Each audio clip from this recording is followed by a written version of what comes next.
ఊరికే చిరుగాలి ఏం చెయ్యమంటవే, తొణికే సెలయేరా ఏం చెయ్యమంటవే, పొడిచే తొలి వెలుగా ఏం చెయ్యమంటవే, ఎగిరే తూనీగా ఏం చెయ్యమంటవే.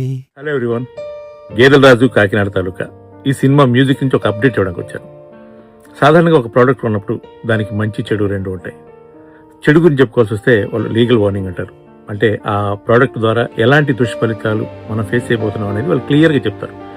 సో ఈ నెల 20వ తారీఖు అంటే మార్చి 20వ తారీఖు ఏం చెయ్యమంటవే అనే పాట గేదెల రాజు కాకినాడ తాలూకా నుంచి విడుదల కాబోతుంది.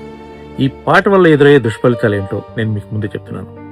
సడన్ గా మీ మనసు హాయిగా అనిపించవచ్చు, ఆ హృదయం ఎక్కడో గాల్లో తేలిపోతూ ఉండొచ్చు, అండ్ మీ పాత జ్ఞాపకాలు మీకు గుర్తు రావచ్చు. ఈ పాట వింటూ హాయిగా నిద్రపోవచ్చు. అలాగే మీ గర్ల్ ఫ్రెండ్కో లేకపోతే బాయ్ ఫ్రెండ్కో, మీ వైఫ్కో, మీ హస్బెండ్కో ఈ సాంగ్ని సడన్గా డెడికేట్ చేయాలనిపించవచ్చు. సో ఇలాంటి ప్రమాదాలన్నీ మూటగట్టుకొని మార్చి 20వ తారీఖు సాయంత్రం 6 o'clock ప్రముఖ లిరిసిస్ట్, ఆస్కార్ అవార్డు గ్రహీత శ్రీ చంద్రబోస్ గారి చేతుల మీదుగా ఈ పాట మీ ముందుకు రాబోతుంది. Stay tune.